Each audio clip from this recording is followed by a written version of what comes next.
importe ce que je vis, le ressuscité vit en moi. Son nom est Jésus. Je suis né de Dieu. Je suis victorieuse. Je suis né pour influencer. Rempli du Saint-Esprit, je veux danser et louer. Peu importe ce que je vis, le ressuscité vit en moi. Son nom est Jésus. Je suis né de Dieu. Je suis victorieuse.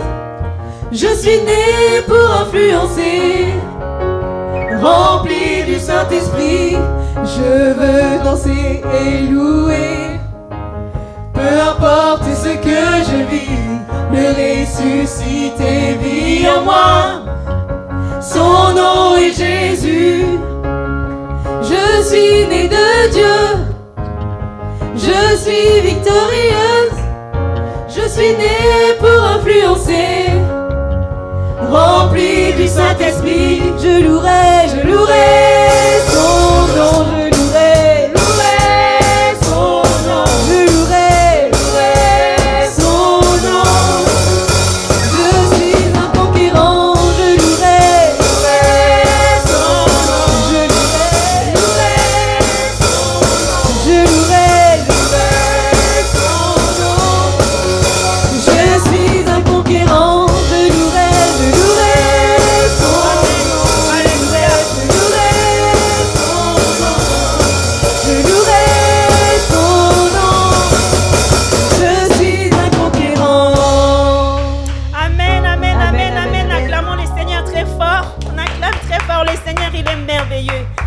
Alléluia. Je suis né pour un triomphe, pour influencer. Amen. Alors quand le Seigneur m'a donné ces mots naissance. Je dis Seigneur, naissance. Ok. Saint-Esprit, naissance. Oh. Après la naissance, la vie. Amen. Naissance et vie. Je ne vais pas parler, j'ai l'habitude de parler longtemps, mais aujourd'hui, je vais essayer d'être très brève.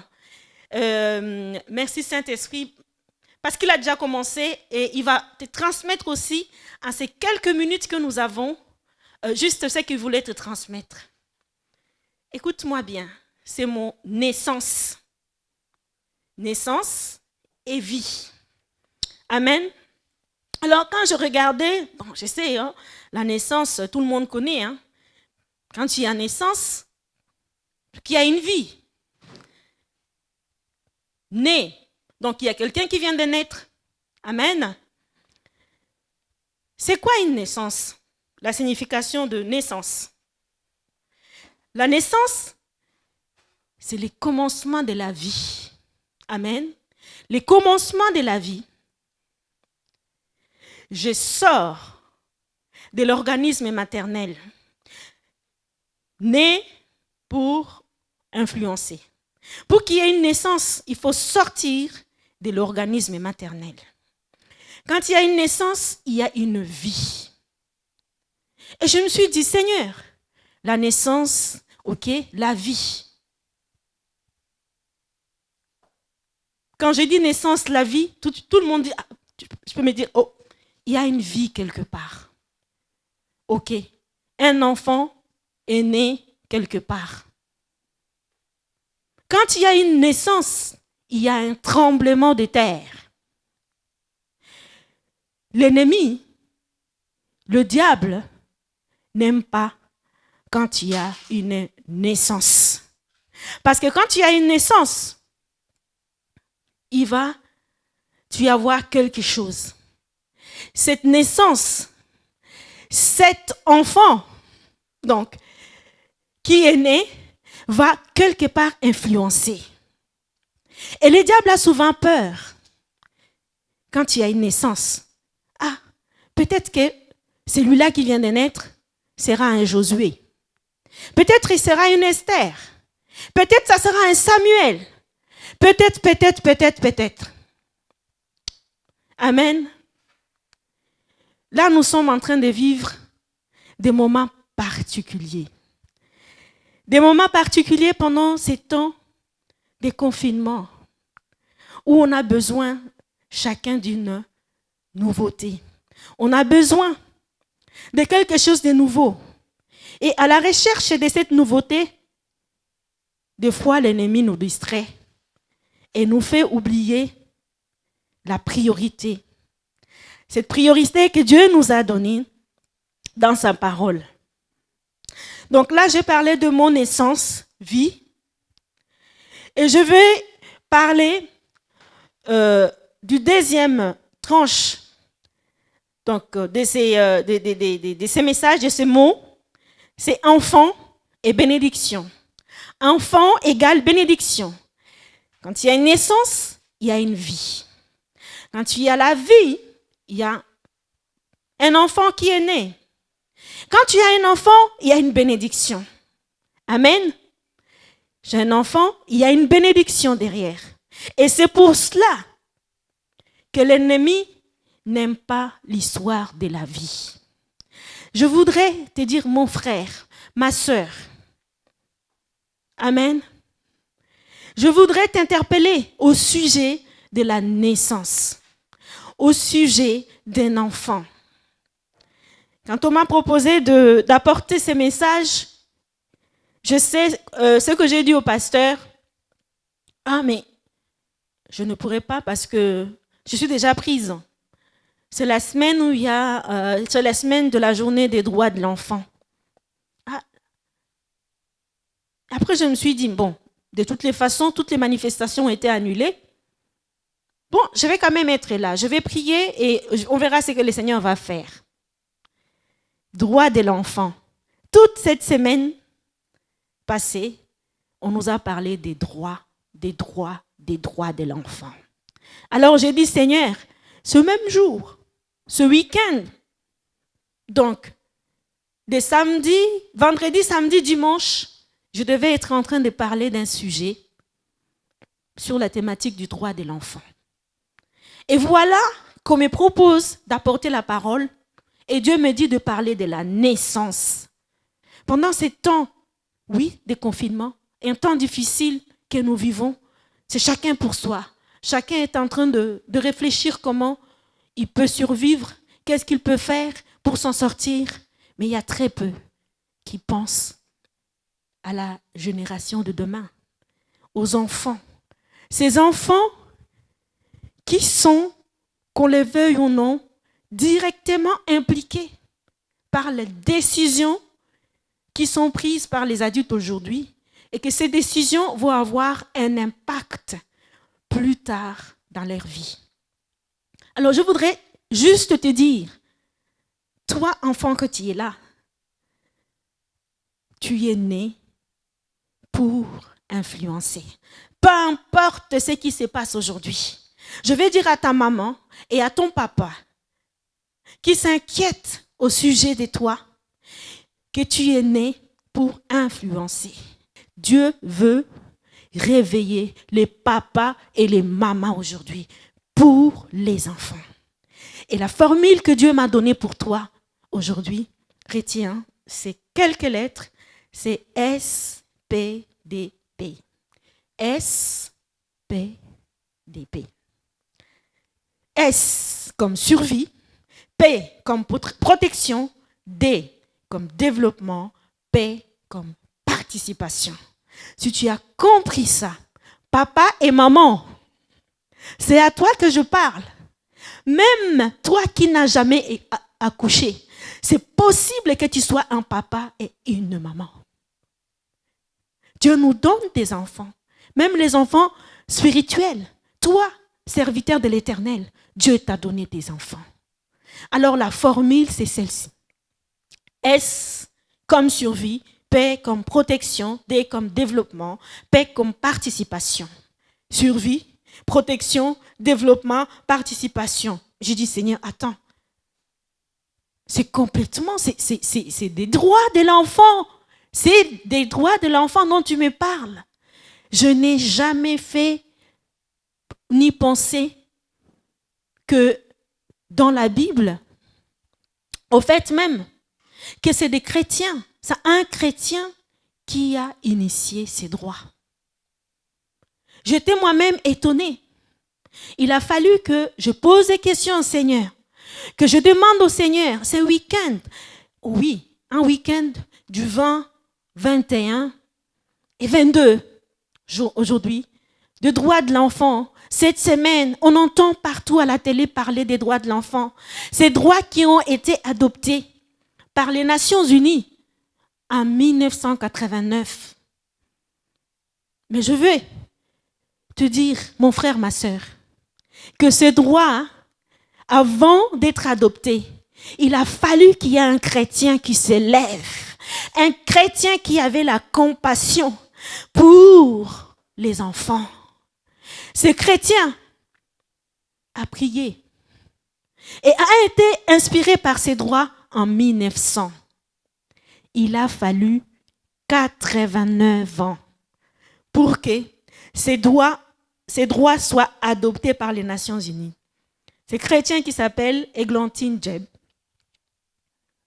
a été inspiré par ces droits. Peut-être que quand on parle de ça, tu te dis, de toute façon, ça, c'est les hommes qui sont en train encore de faire des lois, des droits et tout le reste. Mais le Seigneur veut t'interpeller par rapport à ça. Il veut t'interpeller parce que l'enfant est en danger. La génération de demain est en danger. Il veut que toi et moi, nous nous levions. Que nous nous levions avec la force que Dieu nous a donnée dans son amour. Cet amour qu'il a mis en nous au travers de sa parole pour nous aider à protéger cet enfant, à aider cet enfant à survivre, à aider cet enfant à se développer, à aider cet enfant à participer. Alors, sans plus tarder, on va lire dans Exode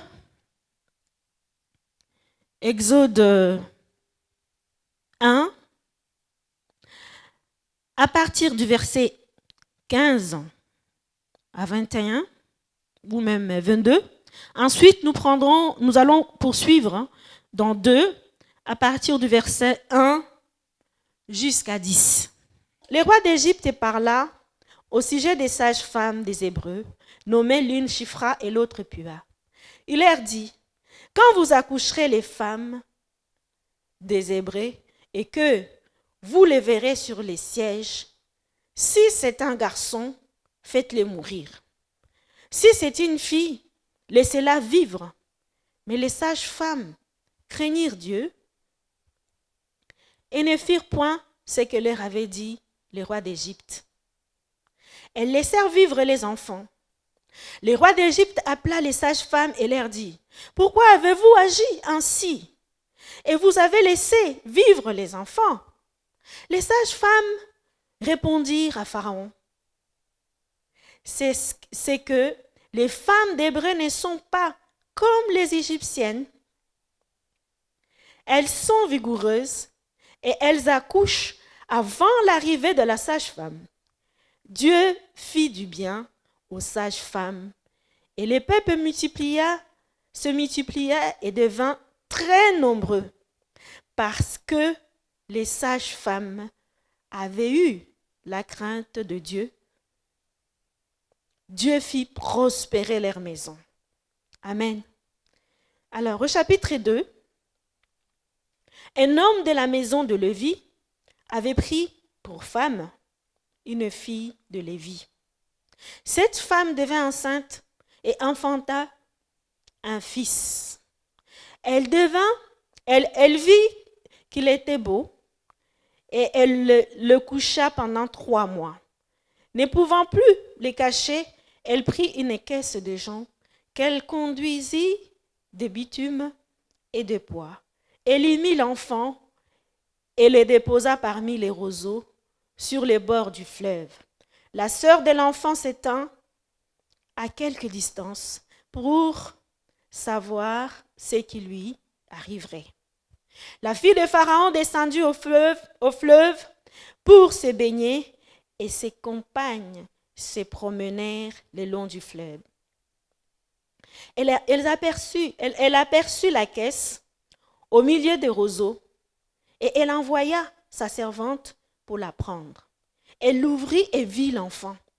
C'était un petit garçon qui pleurait. Elle en eut pitié et elle dit, c'est un enfant des Hébreux. Alors la sœur de l'enfant dit à la fille de Pharaon, veux-tu que j'aille te chercher une nourrice parmi les femmes des Hébreux pour allaiter cet enfant? Va, répondit la fille de Pharaon. Et la jeune fille alla chercher la mère de l'enfant. La fille de Pharaon lui dit, emporte cet enfant et allaite-le pour moi. Je te donnerai ton salaire. La femme prit l'enfant et l'allaita. Quand il eut grandi, elle l'amena à la fille de Pharaon et il fut pour elle comme un fils. Elle lui donna le nom de Moïse, car, dit-elle, je l'ai retiré des eaux. Amen. Amen. À cause de la naissance, Pharaon s'est senti menacé. Parce que les Hébreux, le peuple de Dieu, malgré la souffrance qu'il leur avait infligée, ils continuaient à avoir des bébés, à se multiplier. Il a commencé d'abord par demander aux sages-femmes.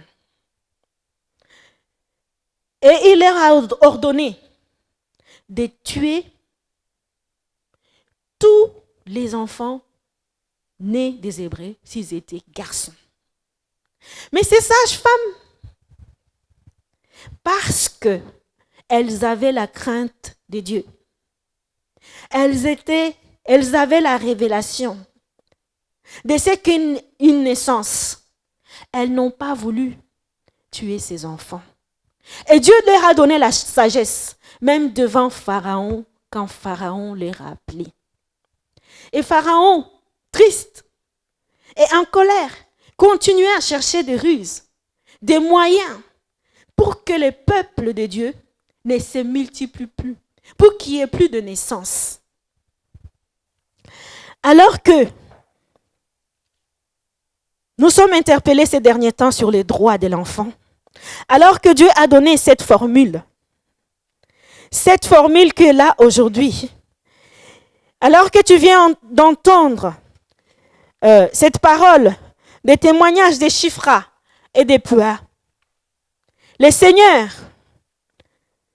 veut t'interpeller aujourd'hui et il voudrait que tu puisses prendre tes responsabilités.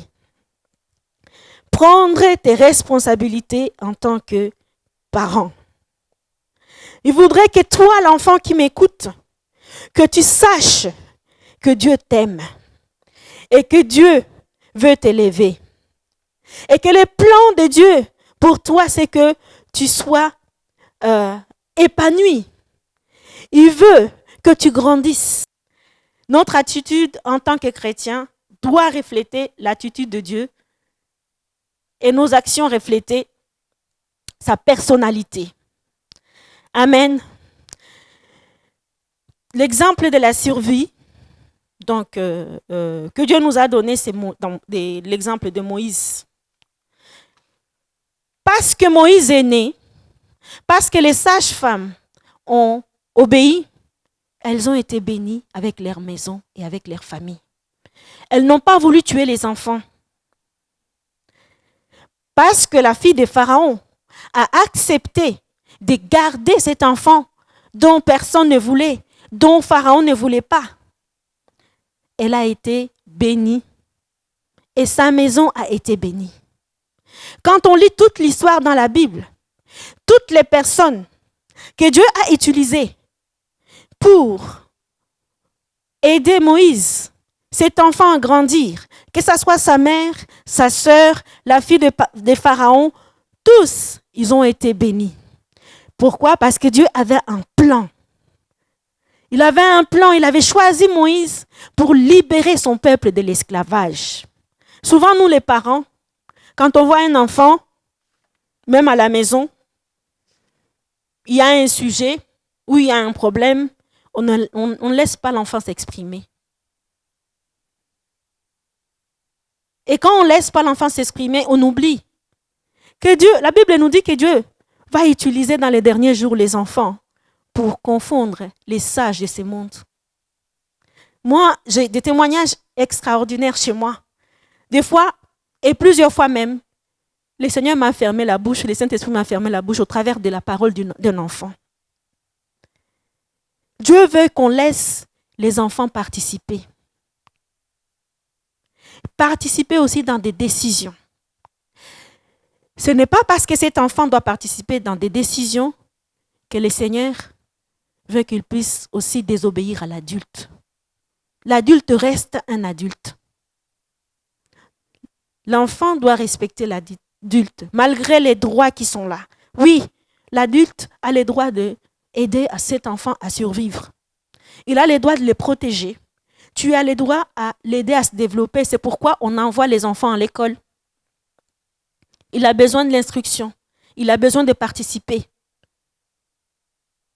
Mais pour nous les chrétiens, Dieu nous a laissé ses préceptes.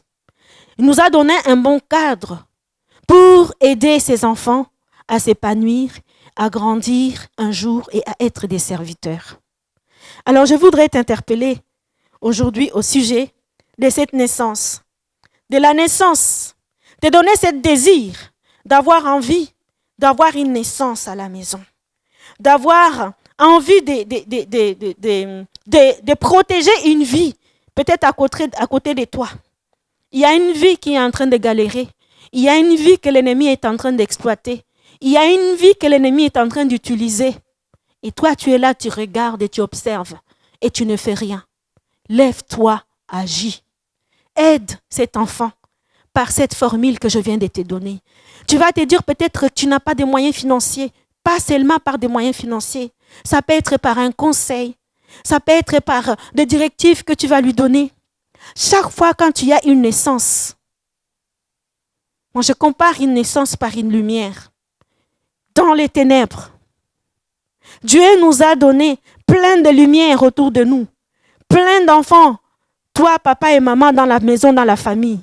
Et des fois, nous passons à côté. Nous passons à côté. On cherche, on dit, mais j'ai des difficultés, j'ai des problèmes, je ne sais pas comment je vais m'en sortir. Oui, l'enfant ne va pas peut-être t'aider à résoudre ces problèmes. Mais toi, parce que tu as protégé cet enfant, plus tard, cet enfant va être une bénédiction pour toi et pourra peut-être t'aider à sortir dans la situation où tu es aujourd'hui. Alors, c'est un peu difficile de pouvoir apporter tout ce que j'ai apporté, j'ai à donner dans très peu de temps. Donc, je voudrais juste que nous puissions lire le psaume 127:3 ensemble. Et toujours pour finir, voici, des fils sont un héritage de l'Éternel, les fruits des entrailles et une récompense. Les enfants sont un héritage de l'Éternel. Et les fruits des entrailles d'une récompense. Ce sont des bénédictions que Dieu nous a données. Écoute-moi, toi petite fille ou petit garçon qui est là, enfant qui m'écoute, tu n'es pas une malédiction, tu es une bénédiction. Tu es une bénédiction. Que personne ne te trompe pour te dire que tu es... Non. Toutes les paroles négatives qu'on a prononcées sur ta vie, Dieu veut les changer en bénédiction. Tu n'es pas bête, tu n'es pas moche, tu n'es pas malheureux. Tu es beau, tu es une bénédiction, tu es heureux, tu es une lumière. C'est ça le plan de Dieu pour ta vie. Et que le Seigneur puisse mettre quelqu'un à côté de toi pour t'aider avec cette formule que je viens de donner. Pour t'aider, toi qui souffres, toi qui as besoin d'être protégé, toi enfant vulnérable, t'aider à survivre. que quelqu'un puisse donner, comme il a donné des chypres et des puas, pour protéger la vie, qu'il puisse les mettre à côté de toi. Que les seigneurs puissent mettre des gens qui ont un cœur, comme la fille de Pharaon, que vraiment ce processus qui a été là pour Moïse, afin d'être protégé, d'accomplir les plans et les desseins de l'Éternel, que le Seigneur puisse débloquer ce matin ce processus sur toi, enfant de Dieu, afin que tu sois protégé, toi qui es vulnérable, toi qui es orphelin. La Bible nous dit que lui seul est défenseur des orphelins. Il est défenseur des orphelins et ceux qui n'ont pas de famille, Dieu leur donne une famille. Ceux qui n'ont pas de maison, Dieu leur donne des maisons.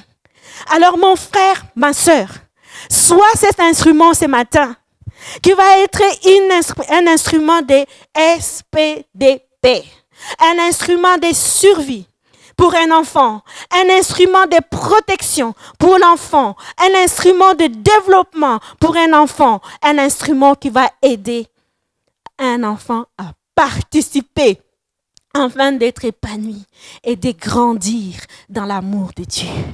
N'aie pas peur. Dieu t'a donné et t'a laissé. Tu as tout ce qu'il faut comme arme pour avancer avec les seigneurs. À l'école, à la maison, au travail avec papa et maman, toi, famille de l'Éternel, toi qui ne connais pas encore les seigneurs, peut-être que c'est le moment. Les droits de l'enfant dont on nous parle aujourd'hui, ces droits ont été initiés par un enfant de Dieu. Ça a été adopté par les Nations Unies 89 ans après, mais c'est un enfant de Dieu qui les a initiés. Alors sers-toi de ça pour aider les vulnérables, les orphelins, les délaissés, les enfants battus, les enfants maltraités. Voilà ce que je peux dire en ces quelques mots. Je te laisse cette parole dans Ephésiens 6, 10, lis à la maison. Demande au Seigneur de te donner une arme. Pendant ces temps que nous sommes en train de vivre les temps de confinement, pour les années à venir, si tu as peur, si tu as la crainte, revêt-toi de l'armure de l'Éternel. Demande au Seigneur de te donner le casque du salut, de te donner la ceinture de vérité, de te donner la cuirasse pour protéger ton cœur, de te donner le bouclier de la foi, de te donner dans tes pieds, que tu puisses prendre la parole comme une lampe à tes pieds. Alors n'ayez pas peur.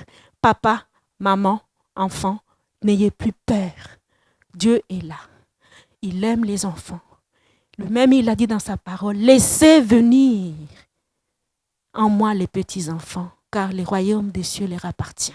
Si tu as maltraité, si tu as dit un mot négatif, si tu as insulté un enfant, il est temps. Là, nous avons la place de nous repentir. Aujourd'hui, ça peut être un jour où tu peux rentrer à la maison et tu demandes pardon. Si tu es encore là avec ton enfant, que tu sens que tu l'as blessé, demande pardon à ton enfant et commence à proclamer, à confesser des paroles positives pour ton enfant, pour ce Moïse, pour cette naissance que Dieu a donnée. Cette naissance qui est là, qui a donné la vie, qui est une lumière pour sauver les nations. Des instruments, cette lumière, que cette lumière continue à luire. Alléluia. Merci Seigneur. Alors, je vais t'inviter à te lever. On aura peut-être l'occasion de parler de ces thèmes et de ces sujets. J'avais préparé beaucoup de choses, mais je suis obligée d'y aller très vite parce que le temps court. Mais je crois aussi que le Saint-Esprit avait déjà commencé et qu'il va poursuivre. Nous allons nous lever, on va prier. On va prier pour ce message et pour cette parole. Nous allons prier pour les naissances que Dieu nous a données et les naissances à venir. Que Dieu nous aide à appliquer cette formule. Seigneur Dieu de gloire, je loue, je bénis ton nom pour ce message. Je loue, je bénis ton nom parce que, comme tu le dis dans ta parole, que tu donnes une famille à ceux qui n'en ont pas. Et que tu es le père des veuves et des orphelins. Je te loue, je te remercie parce qu'au travers de cette parole, tu vas susciter le vouloir et le faire dans les cœurs de famille, dans le cœur de mon frère, dans le cœur de ma sœur. Enfin, Seigneur, de désirer encore cette naissance, afin de protéger cette naissance, afin d'appliquer cette formule. Seigneur, pardon pour toutes les mauvaises paroles que nous avons prononcées sur nos enfants, sur les enfants de l'autre. Pardon, Seigneur, pour notre négligence. Pardon pour notre indifférence. Pardon, Seigneur. Merci, Papa. Parce que tu nous dis dans ta parole que si nous te demandons pardon avec un cœur sincère, tu es fidèle et bon pour nous pardonner. Je te loue, je te remercie pour ce que tu es et ce que tu fais.